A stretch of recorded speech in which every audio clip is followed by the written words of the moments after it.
Hello guys, welcome sa aking YouTube channel. Kung bago ka pa lang sa aking channel guys, is huwag na mong kalimutang i-subscribe ang aking channel at i-hit ang notification bell nang sa ganon ay ma-update po kayo sa aking mga susunod na video i-upload. So guys, ang pag-uusapan po natin ngayon ay yung multi-browser kung paano siya gamitin. So, ito guys, na-share sa akin to ng aking friend. So, nabigla ako kasi sobrang napakalaking tulong ang naitulong niya. Lalong-lalo na sa aking watch hour guys. So, napag-isipan kong i-share dahil sobra talaga. Napakalaking tulong ang naitulong niya. So guys, huwag nyo i-skip ang video na to dahil sa huli, ituturo ko rin po kung paano yung tricks na watch clear history ang ating multi-browser para hindi ma-detect ng ating system ang ating ginagawang self-watch hour guys. So, huwag na natin patagalin guys at ating alamin kung paano nga ba ito ginagawa ang multi-browser. Bago ang lahat, intro muna tayo guys.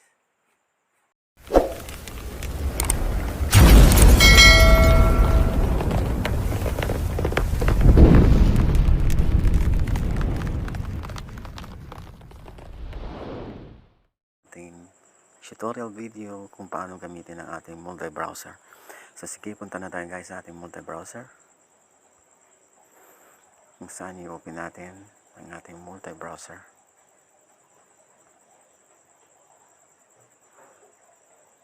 Open. Nandiyan ako makikita natin is dalawa siya guys. Dual window siya. So ang gagawin natin ay gagawin natin siyang anim. Punta tayo dito sa may 3 lines. Press OK. And then piliin natin yung 6-tuple view. Click natin. Ayun, nakita nyo nag-anim na siya guys. So dito sa anim na window na yan, syempre maliliit siya. Hindi natin pwedeng mahirap i-search yung mga channel natin. So ang gagawin natin is para lumaki, press natin itong plus.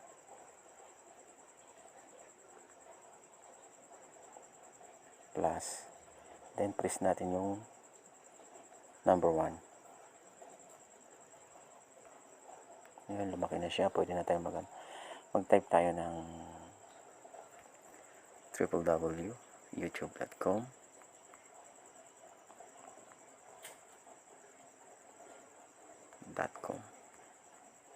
Then okay.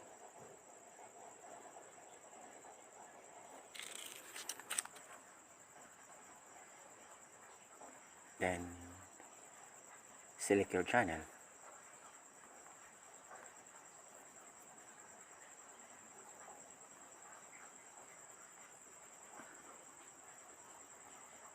Then press mo na yung hanapin mo yung video yung gusto mong ilagay.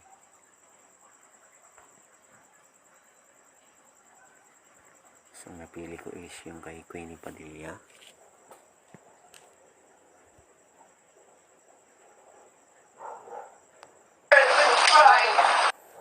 Then same procedure din guys. Punta tayo sa plus para doon sa next window. Plus and then window 2.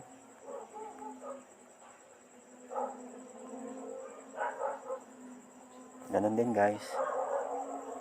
youtube.com.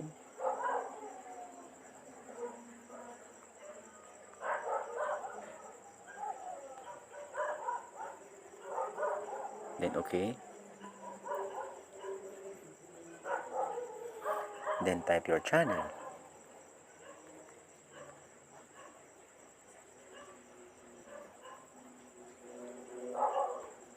Pili ka rin ng video. Same procedure lang guys.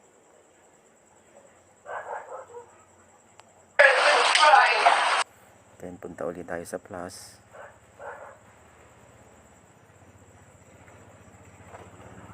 Then yung number 3, window 3.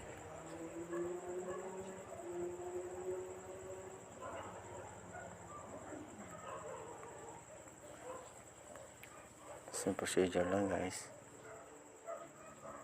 YouTube.com.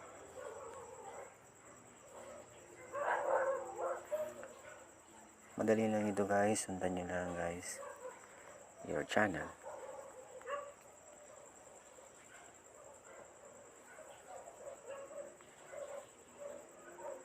Go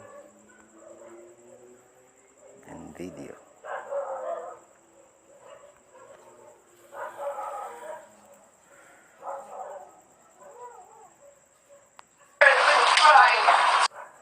And then the same procedure din guys, plus tapos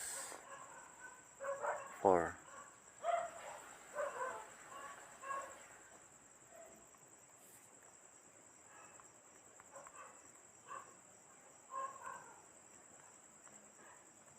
And then go, then choose your channel.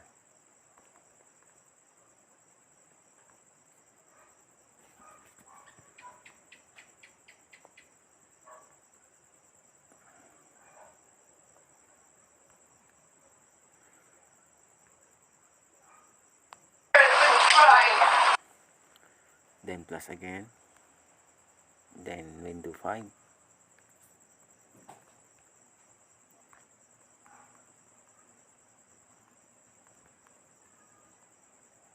Then go,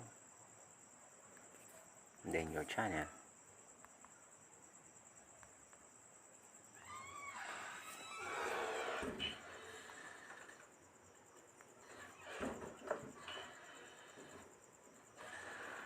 Then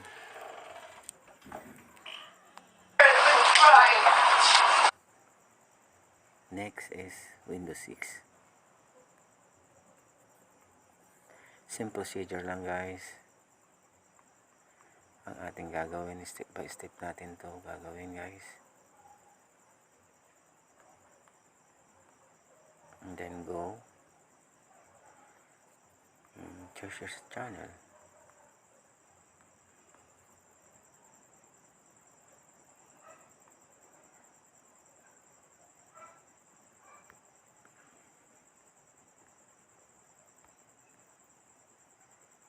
So nandyan na sila. So ang gagawin natin guys, nalagay mo na yung 6 na window box.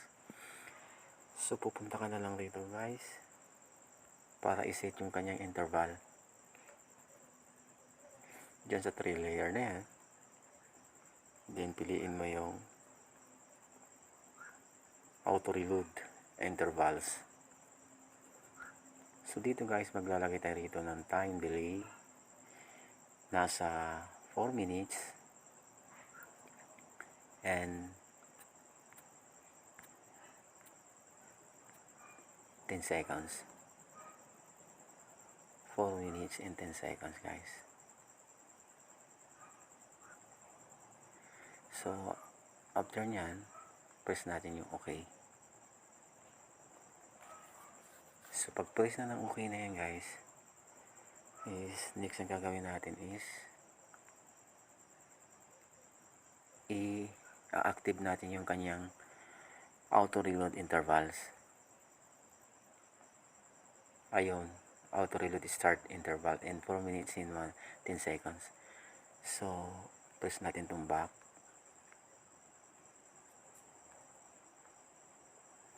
So nandito na tayo. Press natin yung plus again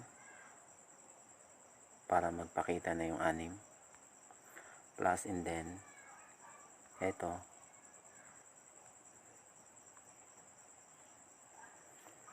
yan yung auto reload nya.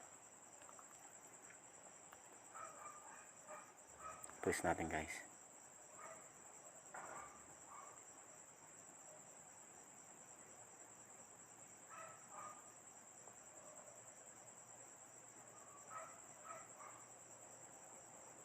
Okay, so nandiyan na tayo guys. Huwag na tayo mag-unmute. So pupunta tayo dito sa 3 layer.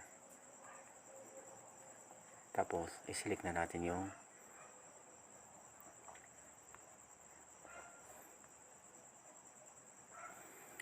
tuple 6. Ayun na siya guys. Isa-isa na nagre-reload guys. So kung mapapansin nyo, dapat naka-green to. Yung nasa taas niya naka-green. Pag white yan guys, naka-stop yan. So kailangan mo siya uling i-press reload. Yun, nag-auto reload na siya. So yan na guys, magbubukas na dyan. Isa-isa na siyang nagbubukas. Tatandaan nyo guys, wala kayong itatap dyan. Wag nyo i-unmute. Diretso lang yan. Okay. So, ganyan lang guys. So, dumako naman tayo kung paano. After mong gamitin ito, o kung gusto mong magpahinga, and then kailangan mo siyang i-clear watch hours siya guys, para hindi siya ma-detect at hindi magkaroon ng spam sa susunod na gagamitin mo itong multimedia window. So exit na tayo dito at papakita ko na naman kung paano tayo rito, kung paano natin siya i-clear watch history, yung multi browser. Okay, exit na tayo, punta tayo guys sa settings.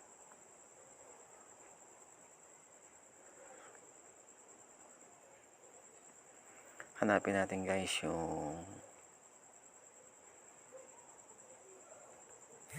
app manager, app management. Pag open natin is select natin guys itong app list.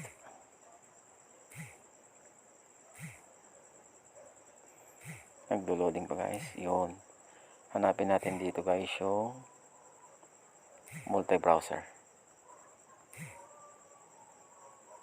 Yun siya guys. Ayan yung multi-browser. Check natin. So, i-check natin tong storage, and then clear data, and then okay. Yan, clear na siya.